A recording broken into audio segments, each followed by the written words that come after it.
Hello, my lovelies. Welcome back to another episode of the podcast Little Girls Aren't Taught This. I am your host, self-love coach, that feminist friend you all need, Lydia McCartney. So this week is a guest episode, and I feel like I haven't done a guest episode for a long time. So it feels exciting to be putting it out, and it really feels exciting to record. I don't know, can you just feel the energy? I feel so different this week. I feel like physically all the things are behind me, which is just the most exciting ever. And it just feels so nice to just transmute that energy to you guys through the podcast, because I just feel so grateful to be back myself and feel happy again. This week's episode is with an amazing coach called Sarah. She's a certified holistic health, food, freedom and wellness coach. And this episode is all about intuitive eating. It's all about how to begin to build that relationship with food in a healthy way. And just basically we shared our tips, me and Sarah, around our battles with food, our battles with our body, and how you can begin to reclaim your relationship and your power back with food. So it's a really interesting conversation and it's quite deep and I love it. So without further ado, let's jump straight in. Hello, welcome to this episode. How are you doing? Hi, I'm good, thank you. Thank you so much for having me. I feel just so excited to be here, so thank you for having me. You're welcome. So just for a little background for the listeners, you are an intuitive eating coach, and we followed each other for a long time, message back and forth, and then also you come onto my program and done a guest coaching session for the ladies, which just absolutely blew their mind. And I love everything that you stand for and everything that you talk about. So obviously it was a given that I was going to get you on the podcast. So just tell the listeners a little bit about you. Thank you, Lydia. I really appreciate it. And honestly, meeting your divine girls was just so lovely. They were all such lovely girls as well. So thank you for having me on to do that. So I'm a intuitive eating coach and I help women heal their relationships with food and their bodies. So oftentimes my clients tend to be binge or emotional eaters. So I help them to heal that and then get on the path to finding sustainable health that's works long term. So very much about kind of ditching that diet mentality and looking towards things that work long term. Yeah. And I think one of the reasons why it was important for me to get you in the divine is because there's a lot of misconceptions around. So obviously I was a personal trainer before I was a coach, and I know there's a lot of misconceptions around intuitive eating. So before we get into the I would say the crux of it, just explain in simple terms for people what intuitive eating is. Yeah, I love that. And you're so right about there being so many misconceptions about it, and there's a lot of BS out there about intuitive So much eating. BS out there. Wow. Oh my gosh, yeah, and it swings both ways, right? Where some people will try and use intuitive eating in the name of being really, really restrictive, and some people will be like, no, intuitive eating is just eat whatever the hell you want, whenever you want, and just be okay with it because self-love and all of that. And I would like to say that it's somewhere quite in the middle where you are not being necessarily restrictive with food unless that food genuinely just doesn't sit in your body right, and and that food and your body's basically rejecting that food and saying, no, that's not making me feel good, no thank you.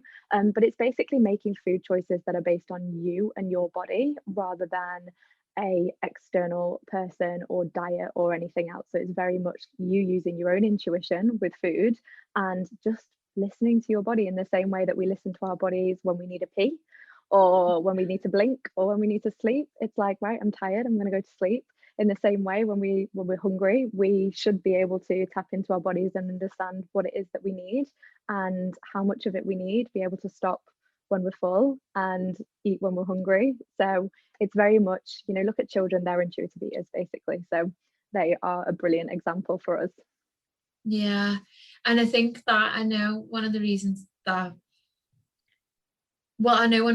really helped the girls when you come in was before we were talking about the session. And I was saying, what are your biggest fears around intuitive eating? And I think they said this on the call and we spoke about it, is that they have this perception of intuitive eating as, like you've just said, eat what you want to eat And it doesn't matter if it's like 5 chocolate bars a day, because it's like self-love and you're listening to your body. And I was like, that's actually the opposite of what it is, because essentially if you've got self-love, you want to look after your body and nourish your body. Like, you really want to feel good and healthy within yourself. So then why would you? Intuitive eating is actually feeling into that and going, okay, how do I want to feel? And what can I eat that's going to align me with that, but not having to weigh it, or not having to, if you feel like a piece of toast, eat the piece of toast, whatever it is for you. But it's really about connecting with your body. And I think that's something that really scares people. Yeah. And I didn't really realize how much it scared people until I started this work, because obviously the way that I got into intuitive eating was because I did it myself. And for me, I was at that point where I knew there was no other option for me, because I was just binging so much and then going on all these restrictive diets. And I was just like, I don't care what it takes. I need to stop this. And intuitive eating was the only way to really do that. But I think with a lot of women, there is so much fear around letting go. And if I tell myself that there are no rules around food, I am going to go and eat absolutely everything. I'm not going to be able to control myself. And the interesting thing is that intuitive eating is the road to being able to control yourself. So when you're on a diet, you can't control yourself because you're in famine, right? You're in famine mode. So I always find that really interesting. And again, it's diet culture that's kind of got us to that point where, yeah, I knew this was going to come up on our podcast. Obviously it is. But diet culture has got us to a place where we don't trust our bodies that much, that we are scared to not have rules that are put in place by other people. So it's heartbreaking for sure. Yeah. And one of the things she said that was interesting then, because I think if you're a listener listening to what you've just said, so you said you were binge eating, and the only way you knew to get out of that was intuitive eating.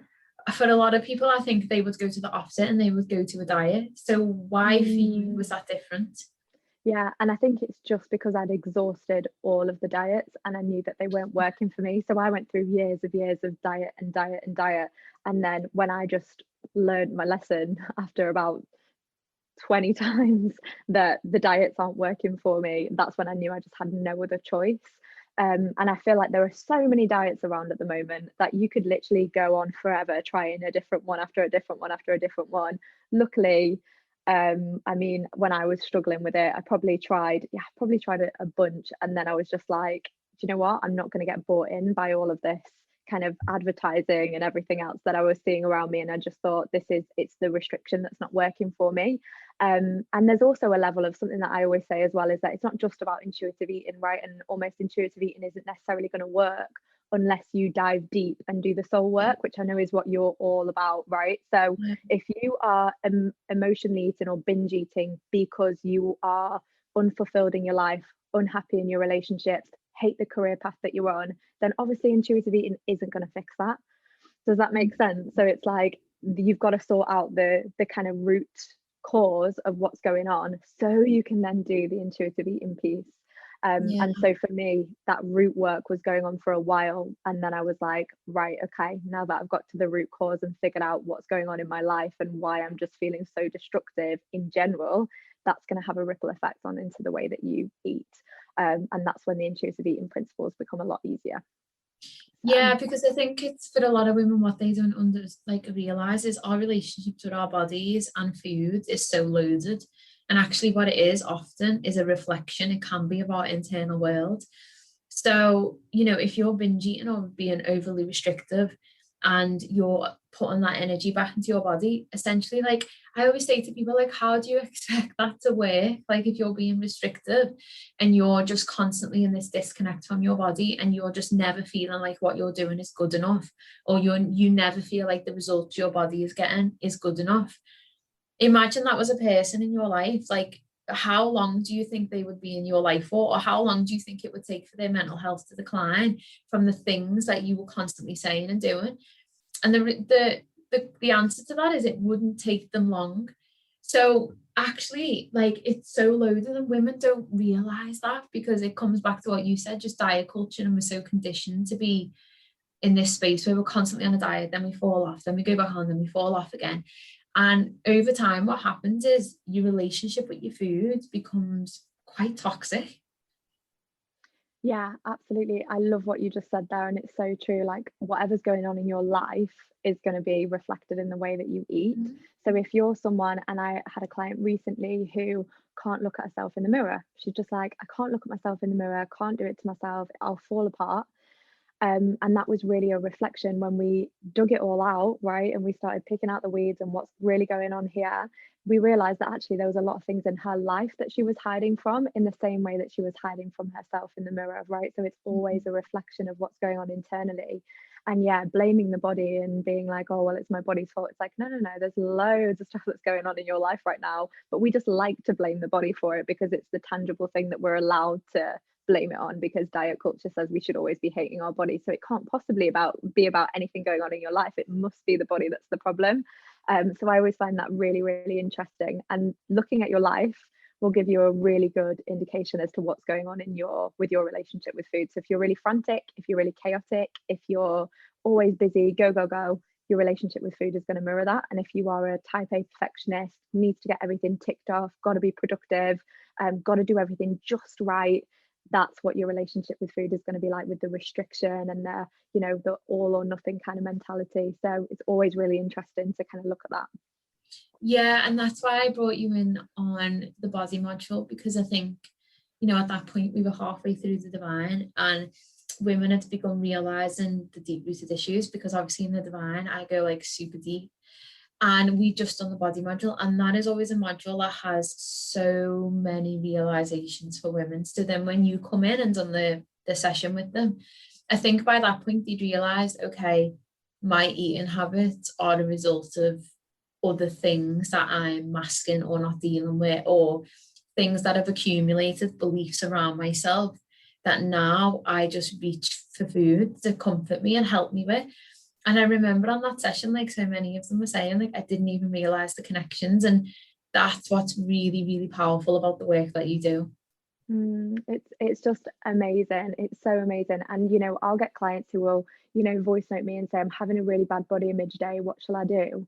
And then I kind of respond by saying, well, what else is going on today? Tell me about your day so far. And they're like, well, I woke up late, and then because of that I was late for work, and because of that my boss shouted at me, and because of that I realized how miserable I am in this job, and then I didn't eat any lunch, so I was absolutely starving, so I came home and overate, and now I'm just so annoyed with my body. And I'm just like, okay, so it doesn't sound like it's your body that's the problem here. It sounds like the problem is that you've had a really crap day, and you probably need a little bit of self-love, self-compassion today. You go and get in the bath, go and read a good book, put some music on, get back into your feminine, and and then let's talk about the body tomorrow. And they'll wake up in the morning and, oh, funnily enough, I feel so much better today.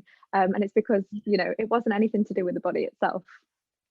Yeah, and that's just like, even that in itself, like, if people just took that away from this episode, like, that's really something that can shift perspective. And I think because women are so controlled by diet culture, and like, if my viewpoint on diet culture, and when I delve into like feminist issues and the background behind all of these things that are a major part in our lives, but we don't realize because we're so normal, but it's so normal. And I actually think, like, the impact is huge. And if you're constantly made to feel out of control with your body, or diet culture constantly uses these clever ways of manipulating women to feel disconnected from the body, or to feel guilty around the food, or to feel shame with food, well, when things go wrong in your external world, the only thing that often we can go to get control back of, and we do this without realizing, is food. And I know for me, when I was binge eating, when I had that period in my life when I was binge eating, and I say to people, like, I would walk in the door because I was on this really restrictive diet plan with a coach. Like, and now I look back, I just think it's fucking ridiculous. He wanted me to lose a stone in like 2 weeks.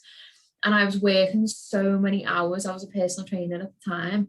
And in my eating plan, I could have a rice cake with like a tiny bit of Nutella on it. I'm telling you, once that I walked in that house, that it was like a voice was in my head, and it was overpowering. I'd go to the cupboard, I'd eat the Nutella to the point where I felt sick. I'd put it in the bin, and then the cycle of shame and guilt would just continue and continue. And it's because I was so restricted and burnt out in every other area, and I wasn't happy with things. For me, that was just like when I sat and ate that Nutella, it was like a release. And that's what binge eating provides for a lot of women.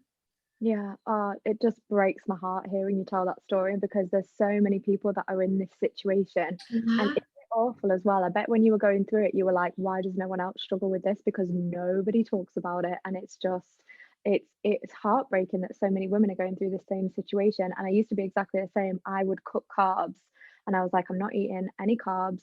And I went through one, and the day when I'd had enough was the day that I ate an entire loaf of bread.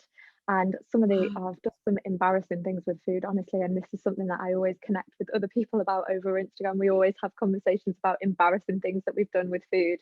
And I remember my partner came home from work and was like, I'm sure we had a full loaf of bread, where is it? And I was like, yep, it was out of date, so I had to throw it out. And so, like, even, you know, imagine the ripple effect of your behavior around food and how that affects your relationships, the fact that you're all of a sudden some sort of secret agent that's brilliant at telling lies, and just not being your authentic self in front of everyone. So it's absolutely soul destroying, and really it's just your body's way of looking after you, right? Because you're either, you know, when you're on a diet and when you're being really restrictive, it's basically you telling your body, I'm in a famine. So if you think back to our like hunter-gatherer days, when we used to hunt for our own food, forage around and everything else, if we were hungry back in the day, it would be because we were in serious danger. We would be in grave danger. We would be being chased by a bear or a tiger or something.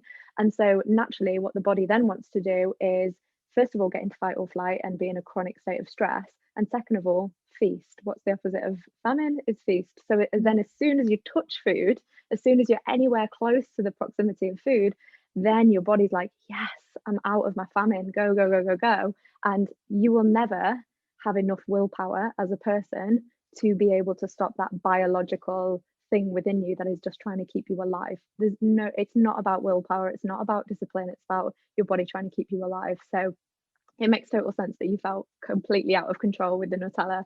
As soon as you like even looked at it, you're just like, oh, I need to eat all of it, because your body's like, hey, Lydia, you're in serious danger. You need to eat right now because you don't know when you're going to eat again. So go for it. And that's what causes that kind of binge kind of. But that's an interesting perspective though. So for people listening to this who may struggle with binge eating, how does, like, if you don't feel like anxious or in danger, let's say you've eaten okay all day, because I know this is where a lot of women fall down, is like when they're on such restrictive diets, and especially keto, because this happened to me when I was on a keto diet. And you know, how does that play out? Do you mean like if they're not on a restrictive diet, how does it play out? Sorry. Or so I just mean like if you're actually eating and you've just said then like your body will respond, and it's like biological response to be like, you know, you're in danger, you need to eat. It like at that, like in your life you're not in danger, so what is happening internally? Because you know, when I would go home and binge, I had eaten, like I wasn't starving. That's very interesting. So what is that? So basically what's happening is even you telling yourself that you're on a diet, and even you telling yourself that you can only have a certain amount, is putting your body in a state of stress, and is putting your body in a state of fight or flight or famine, right? Because and this is why, and you know, you'll probably relate to this. If you say I'm going on a diet on Monday and it's Friday, what are you going to do all weekend? Binge. Absolute binge fest, because absolutely, because you've threatened yourself with a diet. And some of the women that I work with, when they're at the very beginning of the process, they're still toying with whether to go back on a diet sometimes, right? And so and they notice that every time they think about dieting, even think about it, even just like, maybe I should go on a diet, even taking no action whatsoever, it's putting your body in that state of absolute panic that it's not going to be able to eat. And so then the overeating starts. It's really, really interesting. So what is if anyone's listening to this now who does struggle with binge eating, what would your advice be to them? Essentially, actually, you know what would be quite interesting? Sum up what binge eating is, because I think so many of us do it, but so many of us are disconnected from that label of what it actually is. And I just think it's one of those behaviors where it's like, well, isn't that normal? And I'm like, not really, to like make yourself sick on a Sunday just because it's a Sunday. That's not really normal now. So what is binge eating? Yeah, absolutely. It's basically not having the control over what you're eating. So if you are, so I even have some clients who are like, I know that I didn't have a binge because I wasn't eating lots and lots of food, but the way that I ate this was binging, because they don't feel in control. So it's often when you're overeating. Sometimes you're not overeating, sometimes you're just eating something, but you're doing it in that mentality where you feel like you don't have control. So you feel like you're not the person who can, if you feel like you can't just stop and you can't just put it away and know that you've had enough, that's probably binging, right? And then obviously emotional eating is another part of that, where you know, if you're an emotional eater, it's because something's going on in your life and you're soothing your emotions with food. So then you can kind of differentiate which ones. Binging tends to be down to restriction, and emotional eating tends to be, you know, not feeling your emotions and not allowing yourself to embody what you're feeling. And so what's happening is you're soothing, avoiding, numbing with food. Yeah, and I think so many of us listening, and I know me personally, I've done both of those things. So like when I was younger, if I had like an argument, because I was in like quite a, I wouldn't say toxic relationship, but it wasn't a relationship that was good for my mental health, for my sense of self.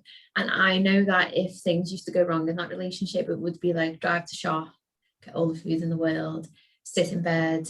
And that's emotional eating. But also my perspective on this is like, when I talk to women about these things, I say, you know, if you're a really bad emotional eater, that's one element of it. And what you essentially want to do is you want to get aware of those behaviors. But recently I put a post up a few weeks ago, and I've done it. I do these intensive weekends at university, and I put a post up. I had like 3 slices of peanut butter, and I woke up in the morning, it was like the second day, and I was just so drained. And I put a story up saying, in this moment, I know I'm emotional eating, and I'm okay with that, because I'm just accepting of what I'm doing. And actually, it's not having a detrimental impact on me anymore, because, you know, for the majority of, for me, my eating habits, I am 100% an intuitive eater now. Whereas if you added a diet into that and then I chose to have peanut butter on toast, the fucking world would have ended. And it would have been like, what can I do to burn off this? And there would have been guilt around it. And I was like, you know what, like, I'm tired, my body is craving some stodgy food, some slices of toast, and I'm okay with it. Like, it's fine. And so many women message me like, do you know how refreshing it is to see somebody say that? And I'm like, yeah, because you may never get rid of those habits. You may never get rid of that, those moments of binge eating or those moments of emotional eating. But actually, if you notice it and you go, okay, right now I notice that I'm binge eating, that's a step forward for me. When I coach women in this area, like, that's a step forward. Yeah, I love that you said that, because that's really, really important as well. Because I feel like a lot of people are like, quit emotional eating, quit this, quit that. And it's like, yeah, okay, right, I get the sentiment. A lot of that is just like quick fix marketing. But at the same time, emotional eating isn't necessarily bad. So, in the same way as we're all emotional eating when it's someone's birthday and we all have cake, that's emotional eating, because we're all in celebration of something and we're eating not because we're hungry, but because we're celebrating a birthday. That's a good perspective. Yeah. So as long as it's doing, and it's human function as well, isn't it? So naturally we want to eat as a way of as a way of soothing emotion.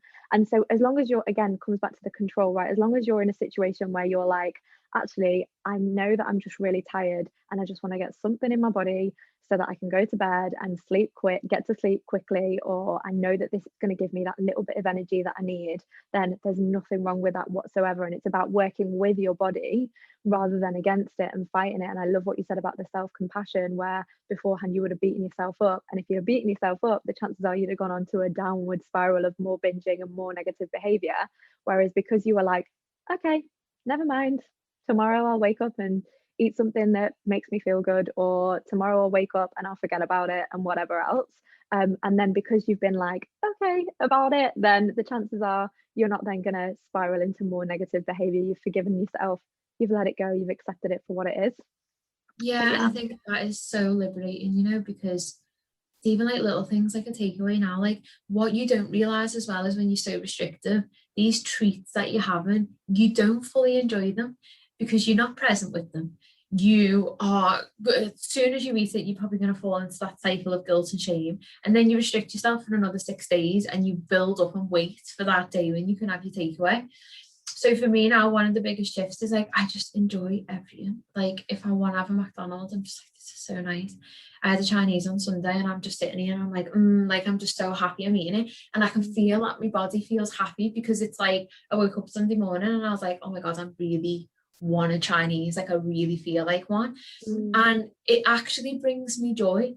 And when we were going back and forth to tuning into like self-love and how you want to feel, I want to nourish my body and feel amazing in my body. So 95% of the time, I choose fresh, healthy foods that align with that because my body is craving it.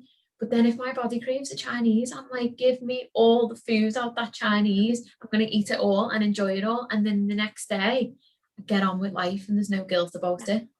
Yeah, it's so interesting, isn't it? And another thing, you know, talking it, because this is a really interesting topic as well, but like if you're in a state of stress and you're eating in a state of stress, I don't know if you've noticed this, but I know that so many people probably wouldn't, is that when you're eating in a state of stress, if you struggle with any sort of IBS symptoms or bloating or anything like that, if you're stressed while you're eating, your body does not digest that food properly.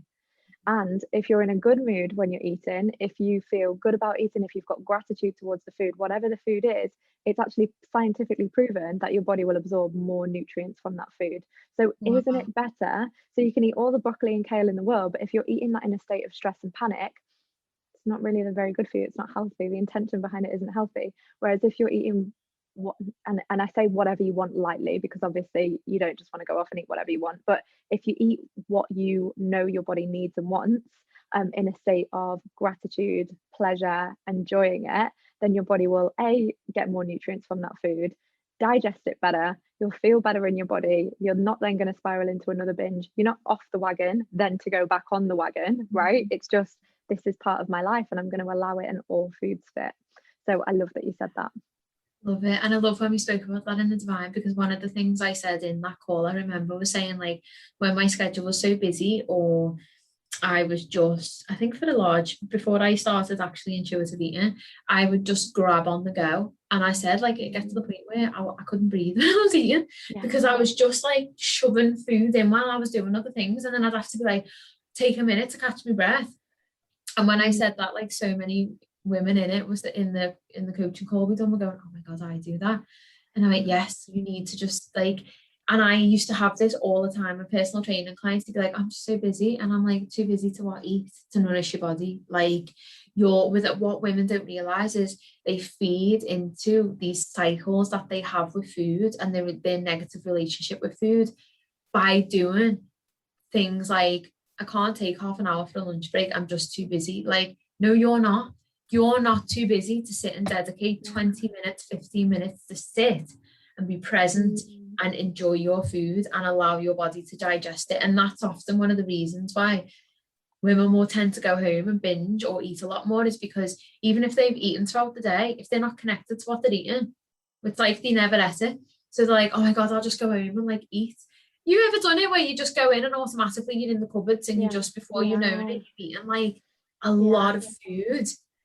Yeah, absolutely. I totally agree with this. And I think, again, what you were saying about the time thing is so true, because so many women are like, I just don't have time to look after myself. And it's like, really, we need to set, if time is, and you know, and if you're listening to this and you're constantly like, I just never have time, I'd really encourage you to take a step back and really think about, you know, investing 15, 20, 30 minutes into your day can ultimately give you so much more time, because then you're not shouting at people because you're hungry, you're not then binging in the evenings, you're not then you know, wasting time kind of sitting in a, you know, moping about and being really tough on yourself and everything else. It will actually save you time to look after yourself properly, so that you don't then reactively end up wasting a lot of time being really upset with yourself, angry with yourself and everything else. And a lot of people say they don't have time, but they're scrolling through Instagram enough. Like, people have time for sure. I mean, So have a think about that. There's some things that we might be able to like try and push the boat with a little bit, like I don't have time. And sometimes clients, one-on-one clients will say this to me, I don't have the time, and I'm like, it's not good enough. Like, I'm not accepting that excuse, to be honest. Like, you know, I'm doing a degree, a business, all these other things, but I still make time for self-love. I could just get to a certain level now and be like, I don't have time to do that self-love. But like, after this call, I've got half an hour to meditate and journal. And it's like, even giving yourself 10 minutes to say you don't have time, essentially what that transpires as is the belief that you're not worthy enough of allocating time to, and you don't deserve self-love, and you're putting yourself at the bottom of that list, no matter if it's food, if it's meditation, whatever it is. You're essentially putting out there, your energy is like, you know what, I don't deserve that time, and you do. And there's never ever a reason or an excuse why you can't give that to yourself. Even one day, 2 days a week, like, you can give yourself that time. Yeah, absolutely. And I love what you said there about thinking that you're not deserving, and it goes into, you know, people pleasing and not having boundaries, and being sort of, because you'd be surprised, the majority of my clients are teachers, or they are preachers, or they are people carers, they are people who give to other people, so they get the importance of looking after, being looked after, because they do it for other people. That's their job, that's their career. And it's like, you need to learn now that you deserve that same care and attention as what you give to other people in a working environment.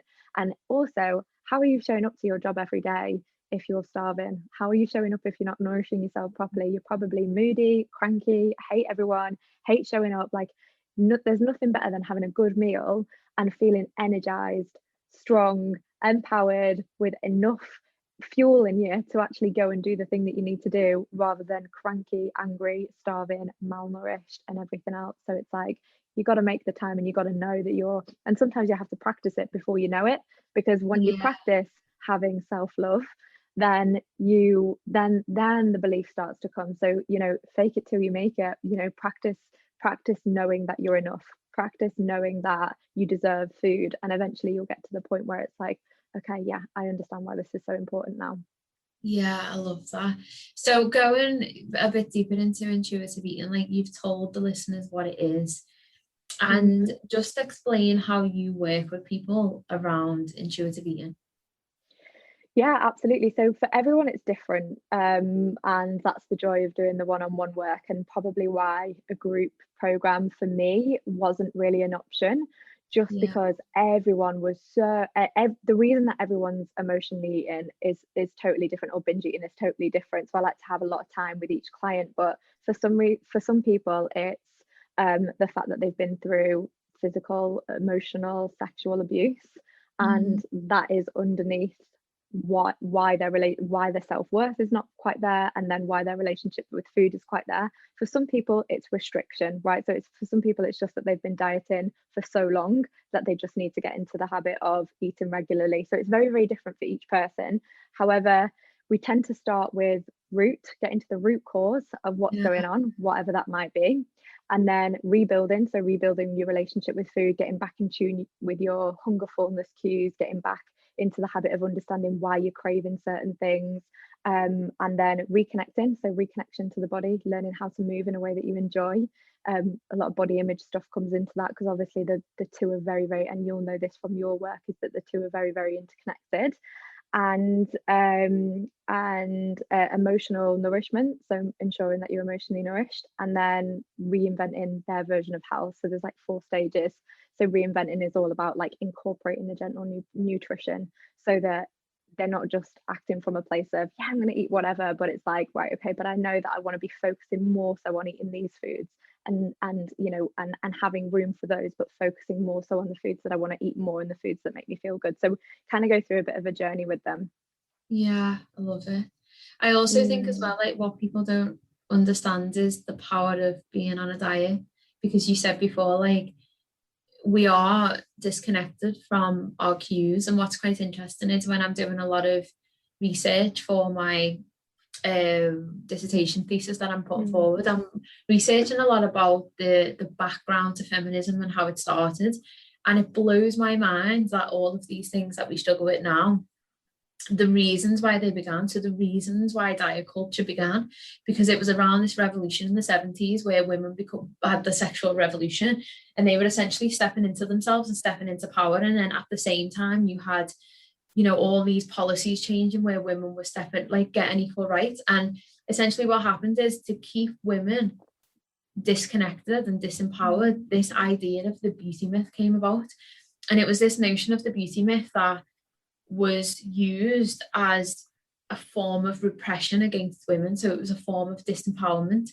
And that is the only way, because as women became liberated and liberated in their sexuality in themselves, it was like, that's the only way that we can, you know, knock them down. And that's where all of these ideals, and that's where like the diet culture really stems from. And what women don't understand is diet culture is so much deeper rooted in terms of the impact it has, because actually like you've just said, it disconnects you from your body, and you have no idea when your body is hungry. You don't fucking have a clue what your body feels like when it's hungry, what that actually feels like for you. And when I realized that, I mean, I realized it a few years back when I started my journey. But that for me was just like, something's got to change, because women they don't even know their own biological cues for hunger because of a diet culture. Like, that is massive. Yeah, it's so bad, isn't it? It's so wrong. And it's interesting, isn't it? Because it's such a when you really look at it from a life or death perspective, you think like, oh, not having trust around food should be something really, you know, everyone's basic human right is that they should be able to trust themselves around food. But what they did by doing that and putting that in place for women meant that, rather than being like, oh, food, of course I can trust myself around food, rather than that being the reaction, it's turned into, well, if I can't trust myself around food, what can I trust myself around? And now it's created this inherent like wave of women who, they're like, well, I can't even eat properly, so how can I look after myself? Or if I can't even eat properly, how can I know that this is the right career choice for me? Or how can I know if this is the right relationship for me? And it starts with food. And I always say to clients, this is your first step to awakening to the fact that you've been living in such a small little fish tank in comparison to a huge ocean that is available for you. Because if you've been sat worrying about dieting all day long, guess what you're not thinking about?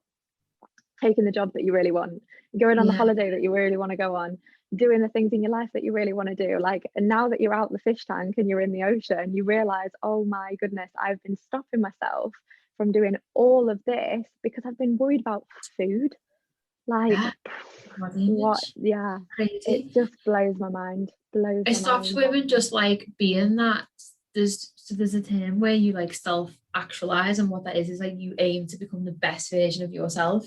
And that was like, it's like proven that was one of the reasons why this whole ideal around beauty was created and diet is created, because they don't want women to get to the best versions they can be of themselves. Because for a woman, I always say this, for a woman to be in her power, it intimidates people. They don't know how to be around a woman. And one of the things I always say is like, for a woman who has self-love and acceptance in her body, she's so powerful, because at every point in her life, she is thrown stuff that should disempower her, that should make her feel not good enough. So for her to turn her back on that and be like, you know what, actually I'm comfortable in my body, nobody else is, they can't use that against you. You can't disempower you, because you're like, I don't care. It's like if people say to me now, like people sometimes will say, oh, you're fat. And I'm like, but you know what, like I'm not. So like it doesn't have that impact anymore. Like you can't knock me down about my body. And I think that so many women feel like that's not achievable. But then I always say like it is, because you rewind 2.5 years ago, and the same with you. You rewind to one point in our lives, we had these issues. We did not like our bodies. We were very restrictive. And we've been on this process of an awakening. And I truly feel like connecting to your body and intuitive eating is the process that allows you to do that.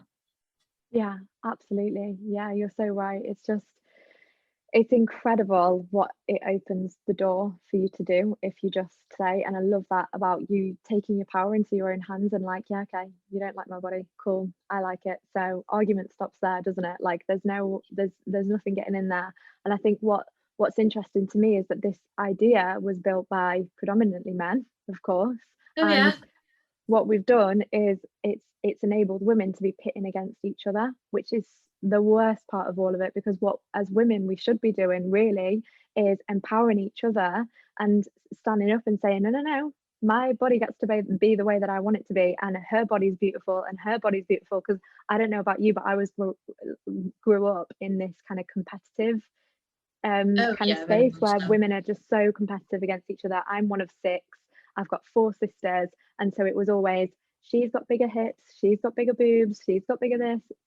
And so you kind of grow up in that where you constantly, and like, wouldn't it be just great if we were all like, we're all just beautiful and we all should just, should just appreciate each other for what we are, and not only from an appearance perspective, but from a, do you know what, Lydia, I love your energy. I love the fact that every time you go on stories, you always cheer me up. Like, wouldn't it be nice just to not talk about bodies sometimes and just Oh, it talk was about nice. what the work we're doing, or like what we stand for, or our values, or just something that's not about appearance for a change? It would be Yeah, nice. it would be nice. And also, like, what was really interesting is when I put out to do what topics do you want me to talk about? Somebody said what you eat in a day. And I was like, no, we're not. I'm not here for that anymore, because actually what I eat is, and this is also something that I hate about the fitness world, is that why are we in 2021 when you have fitness influencers talking about body acceptance, body image, and love your body for what it is, but then they post what they eat in a day. It doesn't matter if I ate what you ate. It's not going to give me your body. It doesn't matter. Yeah. And actually, we're always so then you're creating, if you've got a big audience, these people are creating that where young girls and women are going away and eating what these people are eating. And Yeah. again, that's not how it works. You're coming away from what you need. It's Yeah. always that we always come away from ourselves.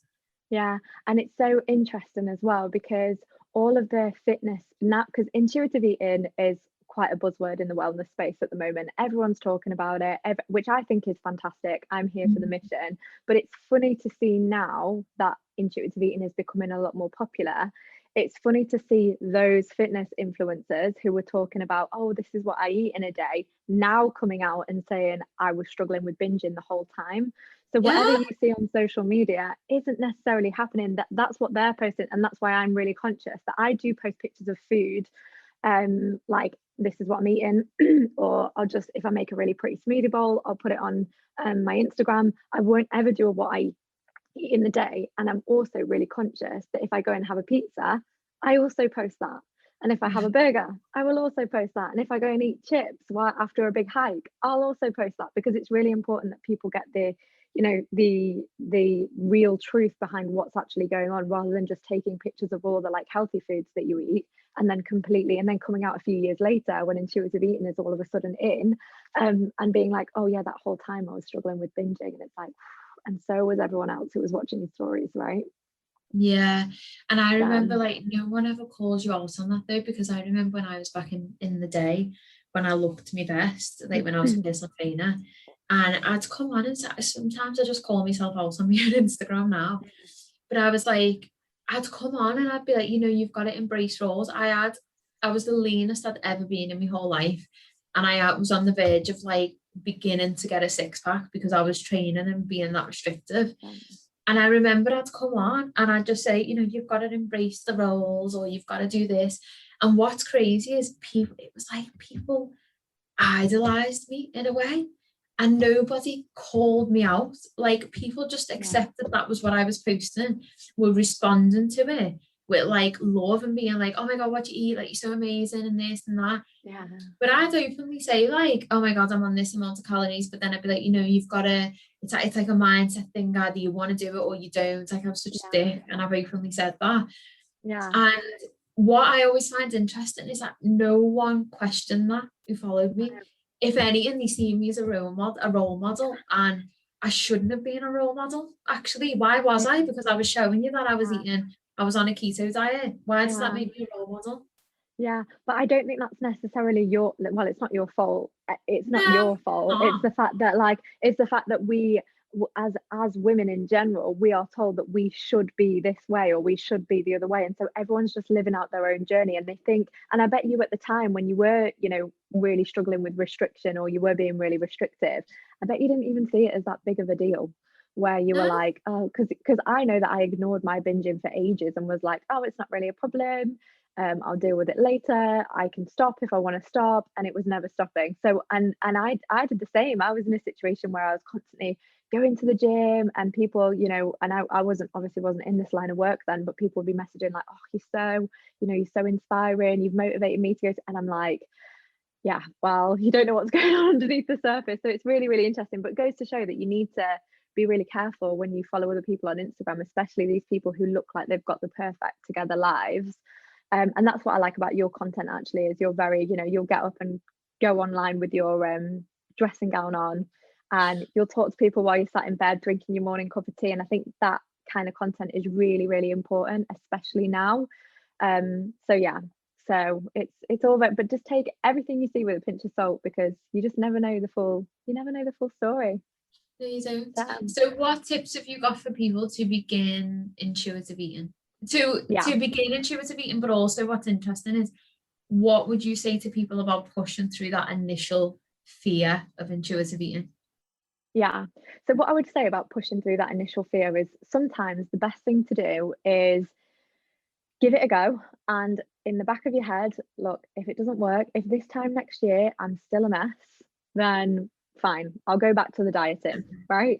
Yeah. And you'll be fine. You'll be absolutely, but also take it dead slow. So if you're like, and I don't know about, your listeners, but for me and my clients and people who are in my community, they have been reading all the books, listening to all the podcasts, doing all the things, which is really helpful and good, but taking on all that information at once, like take on a couple of things each week. So maybe one week it's about, okay, I'm just going to eat regularly. Maybe the next week it's about, right, I'm going to sit and brainstorm ways and try to understand what else is going on in my life for it to reflect on my relationship with food, like what's going on in my life and how is that affecting how I'm eating. So take it easy, take baby steps, and first step should be eat regularly. Just eat regularly, and don't, stop restricting, delete all those apps that you're tracking everything on, and make friends with your journal and write down how you're feeling. Ask yourself, why are you eating, what's going on, how are you feeling? Is it the feeling that's the problem, or is it really the food? So do a bit of reflection and journaling on that, and just make sure that you're eating regularly. And yeah, take it steady, take it slow. And you know what, if it all else fails, at the end of the day, diets fail for 97% of people, so your chances are you're already failing. So you might as well fail at this if you're going to fail at this, right? But give yourself some time, be patient with yourself, and and get some support if you feel like you need support. And getting support for me was like a game changer, so go and get some help. Yeah, I love it. I think because one of the really nice things you said when you done that coaching call with the Divine Ladies is about, if you feel like you can't go straight into intuitive eating, like do it. Let's say you done some intuitive eating for your breakfast, and then you went back to the habits that you have. And it's about introducing intuitive eating in a way that still allows you to feel like you have control, and you're not going to be overwhelmed, because essentially what you don't want to do is trigger that emotion of feeling out of control, and then that's when you do binge eat or overeat, and then you would just rule off intuitive eating and that it works. But the reality is, actually, it's the underlying emotion that didn't allow intuitive eating to work. So I think when you said that was really important. So just introduce it in small increments and get used to connecting back to your body and understanding, actually, are you hungry, or are you like, what are your cues for hunger, and actually what do you enjoy? Because I know for me, some days I'll wake up and I may want a light smoothie at about 11 o'clock, and I can fast, but I don't do it. I'm just that I don't feel hungry. Some mornings I wake up and I'm like this week, I'm like, oh my God, I am starving, and I'll eat little and often. And I switch, it just depends. And it also, our cycles have a huge impact on that. Yeah, Like where I we're was up just to in about our to say that. period cycles massively. So we Yeah. should actually be in tune with our bodies and understanding what they need. Yeah, I literally was just about to say that as well. You're so right. There are some weeks in your cycle where you are just absolutely starving, and your body just, the truth of the matter is, your body just needs more fuel, because you're at that time in your cycle where your body is doing a lot on autopilot, and if you're not eating enough, it's not going to have enough fuel to do that. So understanding your own body, and I think that's the beauty of eating intuitively, is that basically you're just listening to yourself. So if you, at the end of the day, if you don't do anything else, but you just start taking notice of how you feel throughout the day and how that's causing the way that you eat, you take very baby steps. Like you said, if you eat mindfully once per day or twice a week, whatever, great, that's a really good start, and that should be celebrated. And then, because a lot of the time it's the beating ourselves up that ends up putting us back in the cycle. So just be really kind with yourself, and every little step in the right direction is something to be celebrated and something that needs self-compassion. But yeah, get to know your own body, see where you're at in your cycle, track your days, track how you're feeling, track the stress is huge as well, so stress management. So yeah, just start mega slow and start by understanding your body. Go out, get a journal, do some journaling, commit to doing that daily, because that's helpful. And yeah, find out more about you, and the relationship with food will come. Yeah, I love it. I think what's important as well, so if I was going to give any tips, it'd be like always connecting to your why. So like if you want to intuitively eat, or if you want to help your relationship with your food, why do you want to do that? And also another important thing is to look at your relationship with food like a relationship, and to treat it with the self-love that it deserves, or to treat yourself with the self-love, and to treat the relationship with love. Because I think for women, they don't really appreciate how loaded that space is, and it is very, very difficult. Yeah. And also one of the other really important things is, there's two things I'll always feel into before I eat something. It's like, one, am I hungry in this moment? And what that allows me to do is bring the question into my consciousness, and allows me to take control of what then follows. Yeah. So if I feel that like internal answer of no, it's like, okay, I'm bored, I'm just like want something, like I like things in my hand, I want to be doing something, and maybe a little bit stressed, and then it gives me the opportunity to do something to address that emotion. But you need to bring it into your conscious awareness, otherwise it's just going to happen like a fleeting thought, like it's happened for so long. And if the answer is yes, you then ask yourself, what do I actually feel like eating? And then take a minute and just pause and listen, and the answer will often come up. And if the answer is, I feel like, oh God, I've got that pizza in the fridge and I really feel like it, feel into that. Like if you truly want that, then go and eat that. Or again, is that where your emotions coming up again? Yeah. And then also it comes back to connecting to your why of like, how do you want to feel? And get journal on that, and get really, really specific on that. And then when you catch yourself in the cupboards, remember that and say to yourself, is this food that I'm about to eat serving and aligning with how I want to feel? And if the answer is no, it will then bring it into the consciousness and be like, it will make you ask yourself, but do I really want to eat it? And if the answer is yeah, eat whatever the fuck you've just went to eat. If the answer is no, and you were just eating without thought, well, then it allows you to make a decision. And I think that's what women need to do. They need to bring the power and the decisions back into their own hands, and bring it into the consciousness, and just always tuning into how you want to feel. Because often we're on diets and it's like, oh yeah, I'm just on a diet, but it's like, why though? Why are you on a diet? Oh, and it's always because I don't like this, and it's always the negative. But if you feel into how you actually want to feel, if you're being restrictive and nasty about yourself, and you're tired and you're lethargic and you're forcing your body to do things and eat things or not eat things, are you actually going to feel any? It's an energetic thing, isn't it? Are you actually going to be doing what you so desperately desire to feel?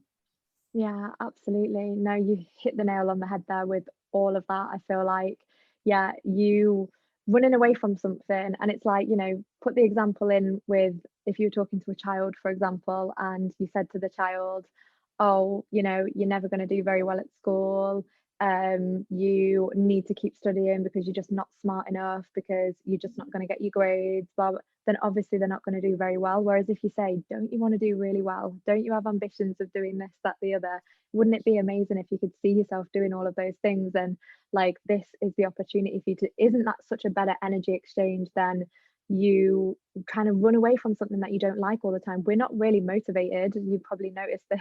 We're not really motivated by fear. So if someone's just going to start, stressing you out, and it's coming from a place of fear, scarcity, or stress, it's not gonna be a long-term fix. If you're running towards something rather than away from something, it's going to be so helpful. So even steering away from the idea of losing weight and steering towards the idea of feeling healthy, feeling good in your skin, feeling energetic. Ask yourself why you want to lose weight, right? Why is it that you want to lose weight? If it's, oh, so I feel more energy, great. That's a better reason to be working on your health than to be running away from the fact that you don't like your body right now. So what are you running towards instead? And that, even that reframe and the way that you talk about why you're on this journey will just make life so much easier for you. Yeah, I love it. One last question before you go, and then I'm going to ask you to just add some reflections and sum up. Yeah. I get asked this so many times about counting calories. What is your perspective on that? So I think, and this is quite controversial as well with the intuitive eating space in general, because naturally, obviously, we're like, don't count calories. So I think the way that my body works, if I was to count calories, I would go straight back into that scarcity mindset, because I'm now tracking and counting. And if you're thinking from your intuition, you just know how much you want to be eating, you know how much fills you up, you know how much gives you energy. So again, as soon as you start tracking numbers, you're again looking at something external and not internal. So it doesn't, from an intuitive eating perspective, it doesn't work. However, that being said, I think you can, in your relationship with food, get to a point where you know numbers. So for example, if you're at a restaurant and you can see all the calories and you really like the look of 2 meals and you're conscious that you've eaten loads before, you can get to the point where you're like, well, I know that this is probably less calorific, so I'll go with this one. It's probably going to be. I don't think if you struggle with binge eating, definitely don't steer towards any kind of behavior that's like that. And you've got to feel into yourself as well. So if you've healed your relationship with food and you're at a point where you're like, right, I can look to my health now, and I can look to improve my health. First of all, are there any ways that you can do it without tracking and getting back on that? And second of all, if you feel like you can do that and it's not going to be triggering, give it a go, see how you feel, but be really cautious of yourself, because it's all about mindset and that lack mindset and the famine, feast and famine and things like that. So I would say try and steer against it as much as you can, but everybody is different. So intermittent fasting, for example, is another absolute no-go for anyone who struggles with binge eating. But once you've healed your relationship with food, you might get to the point where you actually feel like your body feels best when it doesn't eat in the morning. Not many women are that way, just because of the way that our hormones work. We probably need to be eating breakfast because we need a certain amount of energy. But listen to your body. Ask yourself, is it something that's lighting you up and making you feel excited about your future, or is it something that seems like it's coming from a scarcity and lack mindset? Yeah, I think that's an interesting perspective. I mean, for me, counting calories, I think it's really person specific, and I think for me, tracking calories was really good when I got into fitness. So I think if you are into fitness, it's really good in a way to develop that baseline level of knowledge, because now I can look at something and think, okay, I know there's X amount of protein, X amount of fat, this, and it gives me what I needed when I joined the gym. And I think also it is good because I used to just pick things up and go to eat them because it said protein on the front. And then I'd turn it around, or I'd scan it in my fitness pal, and it'd be 3 grams of protein and 27 grams of carbs because the sugar. And I'd be like, whoa, this is the advertising's so false. But I think it always, I think it's dependent on each person. And I think as long as, like you said, as long as you can develop a healthy relationship. So if you are tracking calories, if it feels healthy and good for you, and you can still have the things that you need within your required calories, because you can actually have chocolate, pizza, McDonald's, all of these things, and implement that into your calories for the day. But then it obviously becomes a point where, I know for a lot of women, where they just automatically go on 1200 and they're like, I'm starving. So if you are going to track your calories, make sure you're doing it and you understand and you're eating the right amount. Because I think if you're eating the right amount of calories, you shouldn't feel, in a way, for me, when I was doing that, that really helped, because I'd be like, oh, I can eat something, like I can eat that and I don't feel guilty about it, and it's good. But it becomes a problem, obviously, if you go over and there's that guilt or there's that fear of going over, or you are very religious with constantly tracking. That's where it becomes a problem. So I think, I know people have asked me about it, so I just wanted to touch on it. And I think it's, stop asking other people, I would say, and come back to you. Everything that we discussed comes back to you, coming back to your own body and understanding things and understanding your mindset around food. And like you said, if you have deeper struggles like binge eating or emotional eating, it's important to heal those, not just throw yourself into tracking calories or go in the gym or whatever it is. You need to get to the deep rooted cause of why you use food the way that you do. So it's been an interesting conversation. Do you have any reflections, anything that you want to say to end? Yeah, absolutely. So, you know, really the sum up of all of this is stop dieting, get yourself off that diet, start listening to your body, and really just know and practice self-love and practice self-worth, and do that from the perspective of food as well. And that food is not like a separate thing. It very much should be within your kind of self-love, self-care practice. And just slow down, listen to your body. And a lot of the time, you know, we're so busy that we don't even get to listen to our bodies. So just hold up, sit quietly with yourself for 10 minutes and just ask yourself, what's my relationship with food like right now? And what do I think is affecting this? And how can I, what steps do I feel like I need to take to help me move forwards? So a lot of self-reflection, I feel. Yeah, always though. Where can people find you, and if they want to work with you, what are the options? Yeah, amazing. So I've got a membership launching in May, which I'm really excited about. So it's Exciting. Yeah, and you definitely have to come on it to do a workshop as well, because you'd just be amazing. So that will be like a wellness workshop every month, and then a group coaching Q&A every month as well. And then my one-on-one program, Healing to Healthy, to help you with binge emotional eating, and to cultivate health. So and you can find me on Instagram. So my handle is at Sarah Elizabeth with an S, not a Z, health. So Sarah Elizabeth Health. So yeah, you find me there. Thank you so much. I will put everything in the show notes. So amazing. Thank you so much for coming on. It's been a pleasure, and I feel like this is an important topic that needed to be discussed. So I'm glad that we got to do it together.